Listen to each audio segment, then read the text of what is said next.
On the afternoon of October the 12th, 2007, a man named Robert Dziekański arrived at the Vancouver International Airport in British Columbia, Canada. A construction worker and miner from Gliwice in Poland, Dziekański was immigrating to Canada to live with his mother, Zofia Cisowski, in the city of Kamloops.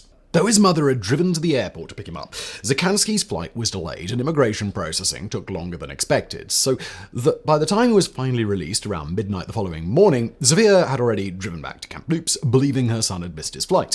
Speaking only Polish and unable to communicate with the airport staff, Dziekanski grew increasingly agitated, pacing angrily about the customs clearing area, using a chair to prop open a one-way door to an adjoining public lounge, and throwing a computer and small table to the ground. Police were soon called in, and 4 Royal Canadian Mounted Police officers, Constables Gerry Rundel, Bill Bentley, Kwesi Millington, and Corporal Benjamin Robinson, arrived at the scene. These officers ordered Dziekanski to place his hands on the counter, and he initially complied. But then he proceeded to pick up a stapler, prompting Constable Millington to shoot him with a Taser-conducted energy weapon. Dziekanski collapsed to the floor, convulsing, whereupon the 4 officers continued to taser him as they pinned him to the ground and applied handcuffs. In total, 5 shocks were administered, and on the 5th, Dziekanski went limp and became unresponsive. 15 minutes later, paramedics arrived on the scene and attempted to resuscitate Dziekanski, but it was too late. His heart had been stopped by the repeated electric shocks. The death of Dziekanski remains one of the most infamous and controversial cases of police brutality in Canadian history, calling into question the RCMP's force escalation tactics and the safety and ethics of using less than lethal weapons like the Taser. And sadly, this incident is far from unique. Every year, dozens of people around the world are seriously injured or even killed in police confrontations involving the use of tasers. But what is a taser anyway? How do these widely deployed devices actually work? Who invented them? And just how dangerous are they? Well, let's find out as we dive into the history and engineering of one of law enforcement's most controversial tools. Ever since scientists like Michael Faraday discovered convenient ways to generate electricity in the early 19th century, artists and inventors have dreamed of using this powerful new form of energy as a weapon. In Jules Verne's classic 1871 science fiction novel 20,000 Leagues Under the Sea, the mysterious Captain Nemo uses air rifles firing special electric bullets to hunt underwater game. To quote from the book, here Professor Aronnax says, "But it seems to me that in this semi-darkness, amid this liquid that's so dense in comparison to the atmosphere, a gunshot couldn't carry far and would prove fatal only with difficulty." Nemo responds, "On the contrary, sir, with this rifle every shot is fatal, and as soon as the animal is hit, no matter how lightly, it falls as if struck by lightning." Aronnax says, "Why?" And Nemo replies to that, "Because this rifle doesn't shoot ordinary bullets, but little glass capsules invented by the Austrian chemist Lionebrock, and I have a considerable supply of them. These glass capsules are covered with a strip of steel and weighted with a lead base. They're genuine little Leyden jars charged with high-voltage electricity. They go off at the slightest impact, and the animal, no matter how strong, drops dead. I might add that these capsules are no bigger than number 4 shot, and the chamber of any ordinary rifle could hold 10 of them." The Leyden jar, described by Captain Nemo, was invented in 1946 by Pieter van Musschenbroek at the University of Leiden in the Netherlands. Comprising a glass jar lined with metal foil with an insulated metal chain running down the middle, it was an early form of capacitor, capable of storing up large electric charges and discharging it all at once. On January the 22nd, 1898, the New York Journal ran an article on an Austrian lion tamer named Louis Komenik, who had invented a device called the electrical subjugator to assist with his act. Quoting here,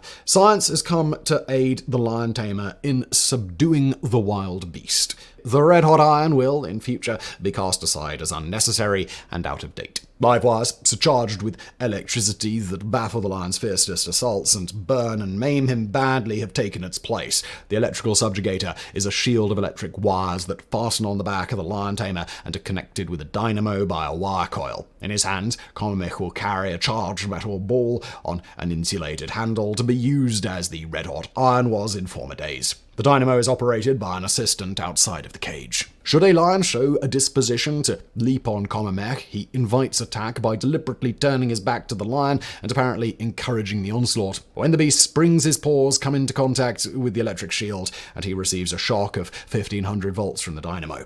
Thus far, the device has worked like magic. 1 dose of lightning is sufficient for the average lion. Whips and even hot irons they have dared, but no animal has yet troubled Komenik after receiving into its body 1500 volts from the electric subjugator. Whenever Cormac enters the cage after an encounter with a lion that has run against the electrical subjugator, he will cower away into a corner of the cage and never need any further punishment. The quote ends. 2 weeks later, the newspaper's editorial staff received a letter from none other than mad scientist extraordinaire Nikola Tesla, and, come on, you really didn't think you would not sharpen a video on electrical weapons, did you? In the letter, Tesla expressed interest in Cormac's invention while suggesting some possible improvements because...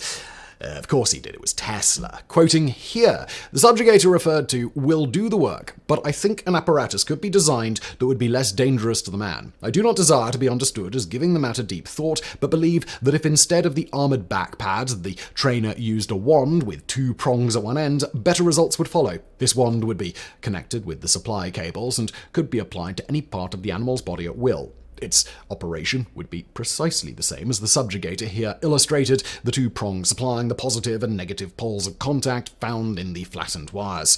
With this wand, an animal could be simply shocked, stunned, or killed as required. Quote ends. If this description sounds familiar, then yes, Tesla really did casually invent the principle of the cattle prod in a brief letter to the editor. But lest you think such nonchalant genius was par for the course, you can check out our previous video, the many myths surrounding Nikola Tesla, and most everything you know about Nikola Tesla and Thomas Edison is probably wrong, to learn the truth about this very over-memed and very misunderstood historical figure.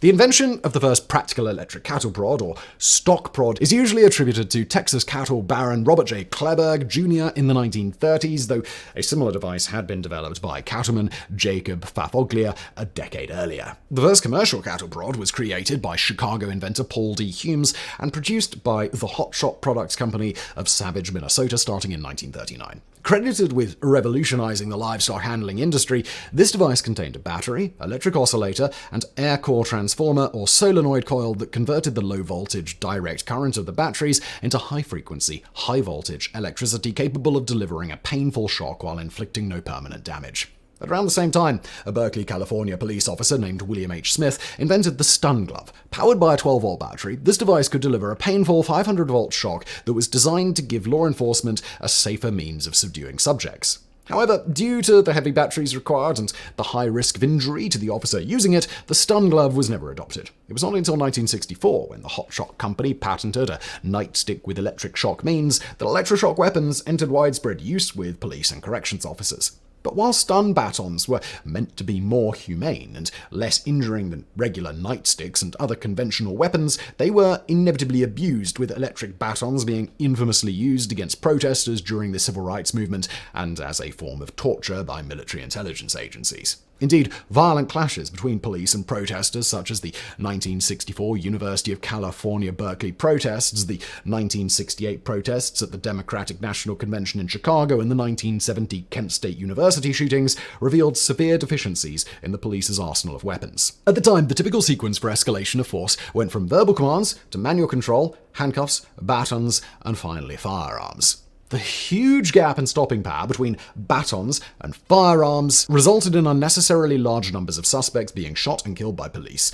And while chemical mace, i.e. pepper spray, had recently been introduced on a large scale, this had serious limitations. Mace had a very short range, risked also affecting the officer deploying it, and could be ineffective against highly agitated suspects with high pain thresholds, especially those under the influence of drugs. The same went for electric batons, whose shocks were only designed to inflict pain. It was clear that a new type of weapon was needed to allow police to subdue dangerous suspects without having to resort to lethal force. Enter Jack Higson Covert Jr., a 47-year-old physicist and researcher for North American aviation, then working on NASA's Apollo moon landing program. Born in New York City in 1920, Covert earned a doctorate in nuclear physics at the University of Chicago, studying under legendary physicists Enrico Fermi and Edward Teller, creators of the first nuclear reactor and hydrogen bomb respectively. During and immediately after the Second World War, Covert worked as a test pilot for the US Army Air Force and the US Navy before becoming a researcher for North American Aviation, IBM, and Hughes Aircraft. He was also an amateur inventor, creating gadgets as diverse as voice-activated switches and an electric toothbrush. In the late 1960s, however, Cover became increasingly concerned about a recent rash of aircraft hijackings. While the US Federal Aviation Administration began placing armed sky marshals aboard commercial flights starting in 1962, actually subduing hijackers remained a challenge, since discharging a firearm inside an aircraft fuselage risked triggering an explosive decompression. Then, in 1967, Cover read a story about a man who was temporarily immobilized but otherwise unharmed after accidentally walking into an electric fence. Realizing that the higher amperage of the fence had likely overwhelmed and paralyzed the man's motor neurons and muscles, Cover set about creating a portable weapon that would replicate this effect, allowing criminals to be quickly and safely subdued, even inside a pressurized aircraft. After 2 years of tinkering, Cover designed a flashlight-shaped device that used a small gunpowder charge to fire 2 dart-like projectiles connected to the launcher by 5-meter-long insulated wires. When these darts embedded themselves in the target, they would deliver an incapacitating jolt of 50,000 volts. To name his invention, Cover turned to his favorite childhood books, the long-running Tom Swift series, launched in 1910 by book publisher Edward Stratemeyer and written by a stable of ghostwriters under the collective pseudonym of Victor Appleton. The series followed the adventures of the titular hero, a teenage inventor who creates all manner of outlandish devices in order to save the day, from flying submarines to more practical gadgets like a technique for making synthetic diamonds or a telephone that can send photographs. I'll never catch on. Specifically, Cover drew inspiration from the 1911 series entry Tom Swift and His Electric Rifle, or Daring Adventures in Elephant Land, in which Tom goes ivory hunting in Africa and invents a special rifle that shoots lethal bolts of electricity resembling ball lightning. And to learn more about this fascinating and mysterious natural phenomenon, please do check out our previous video, What on Earth is Ball Lightning? Initially, Cover used the initialism TSER for Tom Swift's electric rifle. However, as he told the Washington Post in 1976, I got tired of answering the phone TSER, so he added an A to produce the more pronounceable acronym Taser. Furthermore, the name evokes the word laser, itself an acronym for light amplification by the stimulated emission of radiation, and implied that a taser was something that tased someone, a verb that stuck. And to learn more about lasers, please do check out our previous video, Who Invented the Laser and How Do They Actually Work?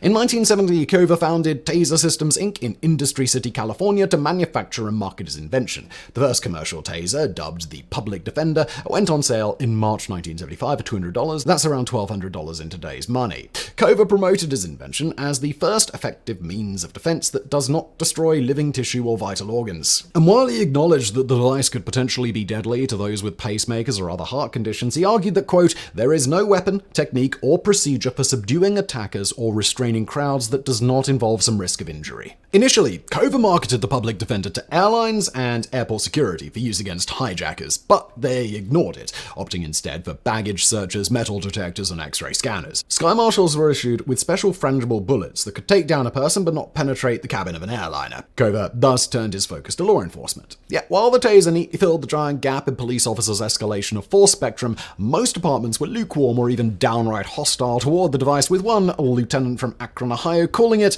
a horrible device that should be banned from the marketplace. While other officers were more enthusiastic, only 10 of the first 1,000 Taser public defenders produced went to law enforcement, the rest being purchased by private citizens. And it was not long before some of those ended up in the hands of criminals.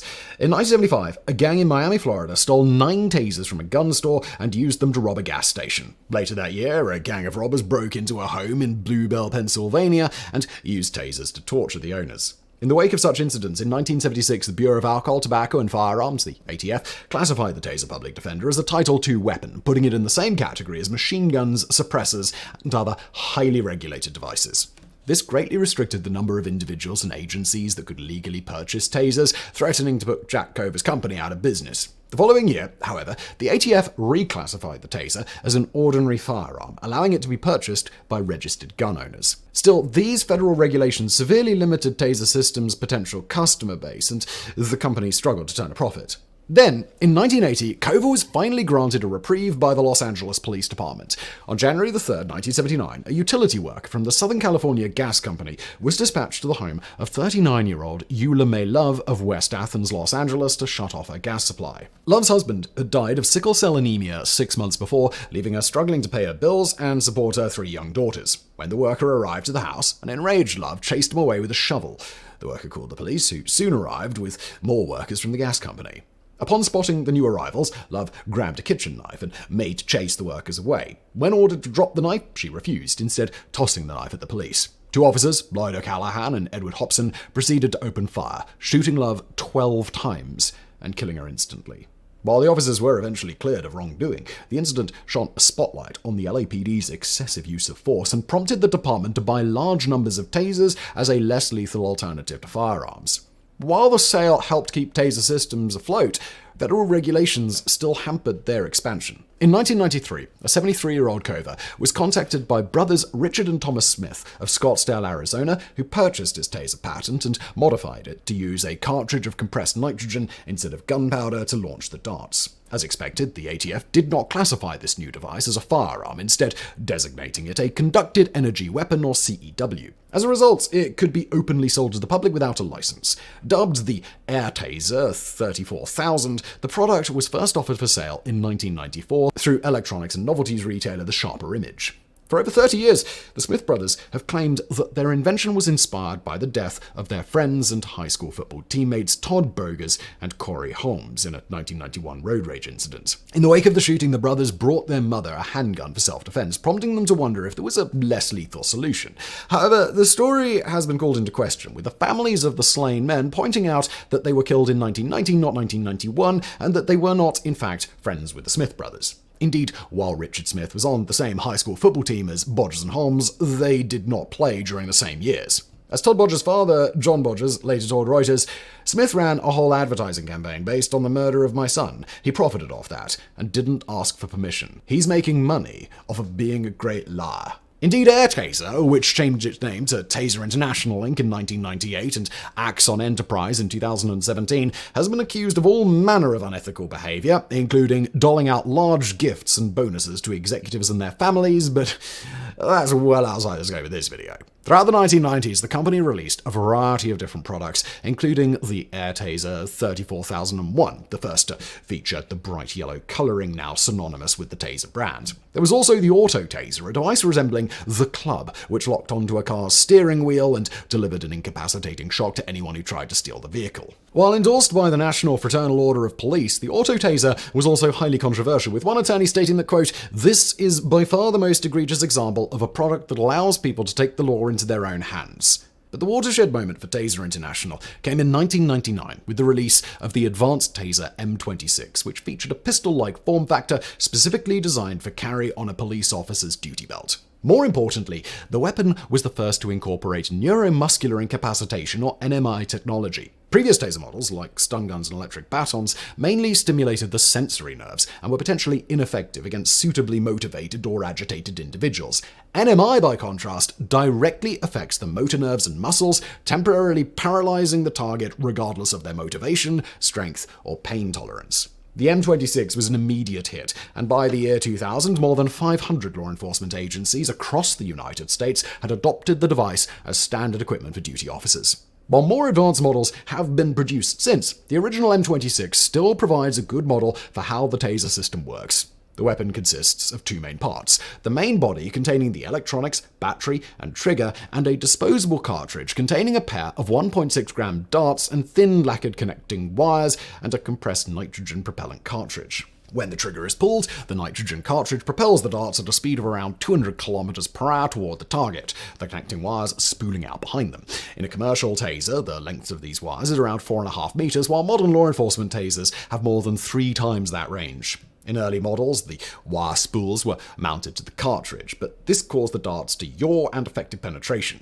In current models, the wires deploy from spiral grooves in the rear of the darts, causing them to fly straighter. The darts themselves, which measure around 1 centimeter long, are extremely sharp in order to penetrate thick clothing and barbed to prevent them from being jarred loose or pulled out by the target. In order to create an effective incapacitating circuit, the barbs must land at least 100 millimeters apart, otherwise the electric pulse might only inflict pain and fail to subdue the target. For this reason, tasers are potentially ineffective at short ranges. To counter this, past models featured built-in lasers to help aim the darts, while newer models allow the shooter to fire one dart at a time to create their own spread. Because the darts may get caught in clothing and fail to directly contact with the target's skin, the taser's electronics are designed to generate a brief high-voltage pulse, generating arcs that ionize the surrounding air and allow current to flow onto the target's body. The circuit produces a peak voltage of 50,000 volts, but due to the skin's resistance, only around 1200 volts is actually delivered to the target's body. Once contact has been established, the taser delivers a series of 100 microsecond electrical pulses with an average current of around 2 milliamperes. While this higher amperage allows the taser to stimulate the motor nerves instead of simply inflicting pain, it can also potentially affect the cardiac nerves and cause the target's heart to fibrillate or even stop. Thankfully, however, the taser uses a number of clever tricks to prevent this from happening. Firstly, the mechanical design of the taser takes advantage of the fact that the heart is surrounded by a thick shell of skeletal muscle. Electricity applied to the exterior of the body will thus tend to flow laterally along the muscle fibers and motor neurons rather than penetrate inwards toward the heart, especially at high amperages. Secondly, the circuitry of the taser is designed to exploit the difference in pulse length and amperage needed to stimulate skeletal versus cardiac muscle, a property known as chronoxy. The chronoxy of heart muscle is 30 times longer than that of skeletal muscle, while around 100 times as much current is needed to make the heart fibrillate as to make skeletal muscle contract. Thus, the taser's 100 millisecond 2 milliamp pulse waveform is able to completely paralyze the target's skeletal muscles without coming close to the amperage or pulse length required to trigger fibrillation. A possible exception would be if the target had a pre-existing condition or the two taser barbs struck very close to the heart itself. An exceedingly rare occurrence. Even so, there is still a potential problem. If the target's muscles are stimulated too powerfully, they could overstrain themselves, inflicting serious injuries.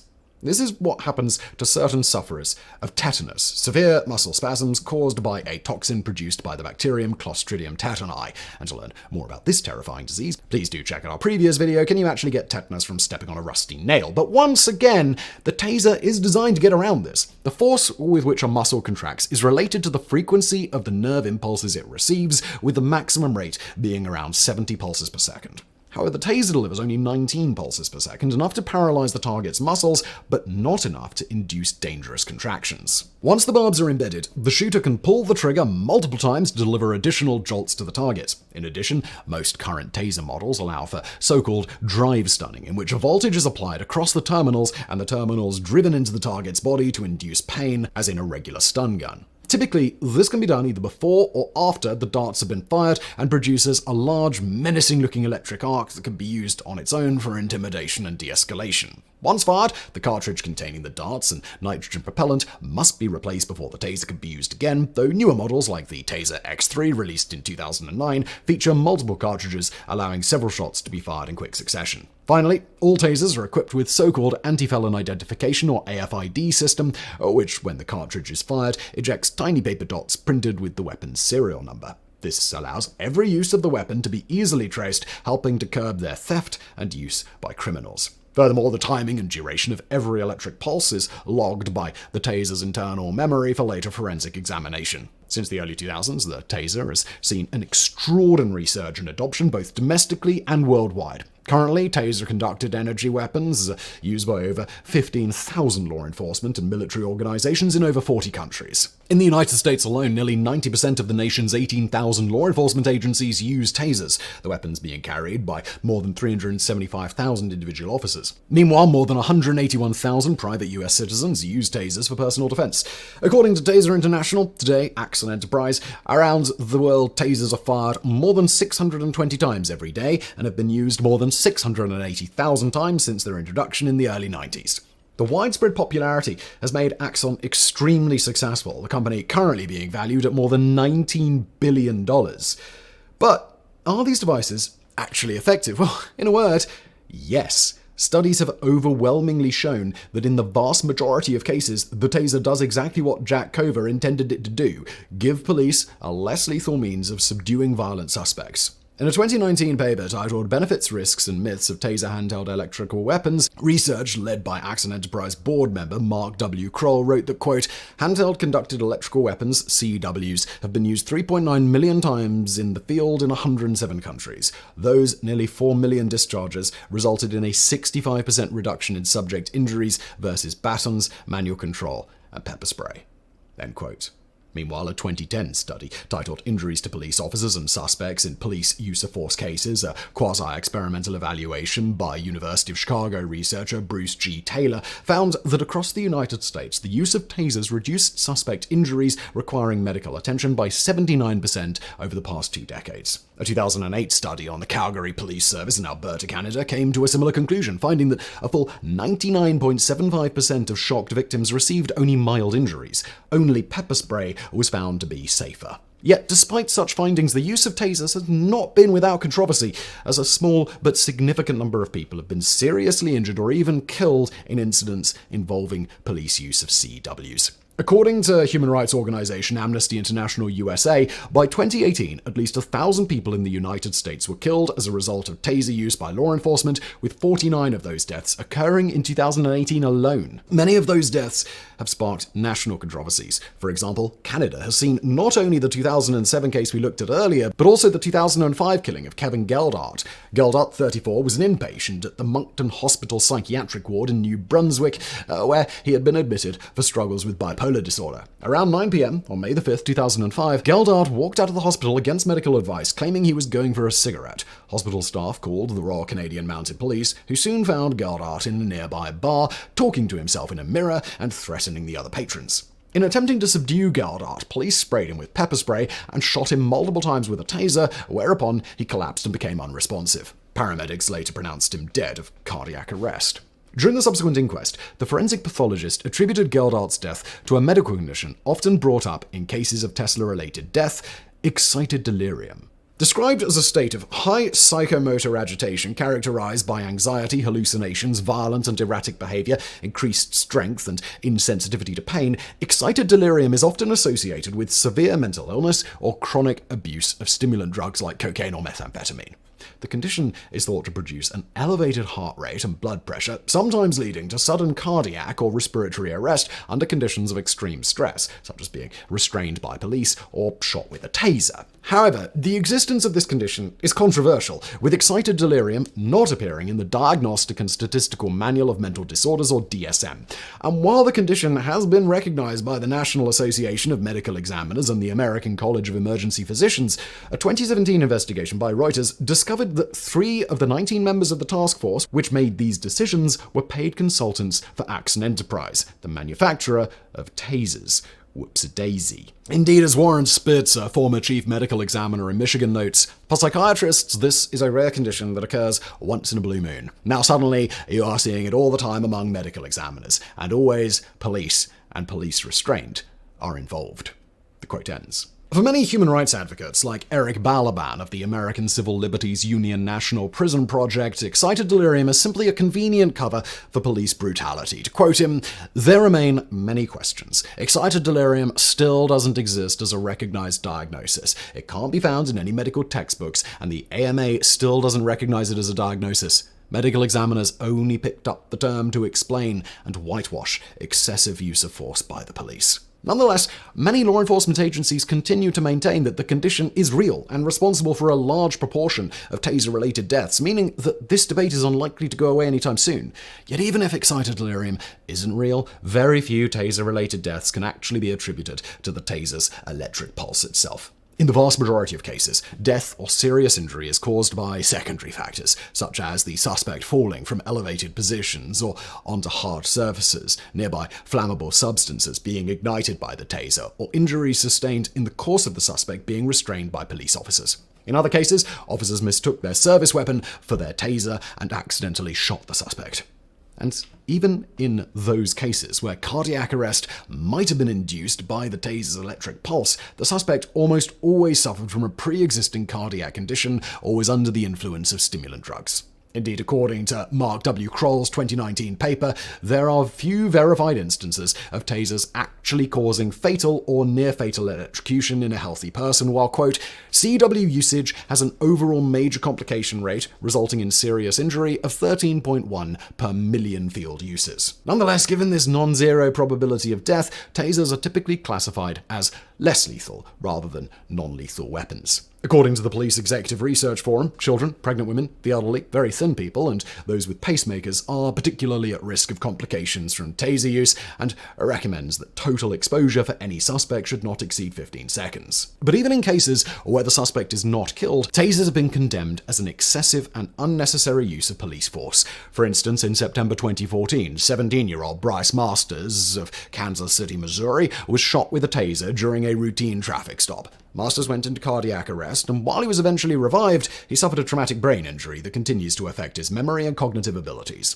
As a result, in 2016, he filed a lawsuit against Axon Enterprises and the Independence Police Department. More infamously, on November 14, 2006, fourth-year UCLA student Mustafa Tatarabinajad was handcuffed and drive-stunned 5 times by campus police for failing to produce his campus ID. Tatarabinajad, of Iranian descent, refused to show his ID because no other students had been asked to do so, and he felt he was being racially profiled. And who can forget the September 17, 2007 incident at the University of Florida when 21-year-old student Andrew Meyer was detained by police after heckling Senator John Kerry at a public forum. While being restrained and drive-stunned by 6 police officers, Meyer uttered the infamous phrase, "Don't tase me, bro," a phrase which has become an immortal, if morbid, fixture of American pop culture. American police files abound with similar cases of police using tasers on very young children or elderly people who failed to stand up when ordered to do so, or deploying them disproportionately against racial minorities.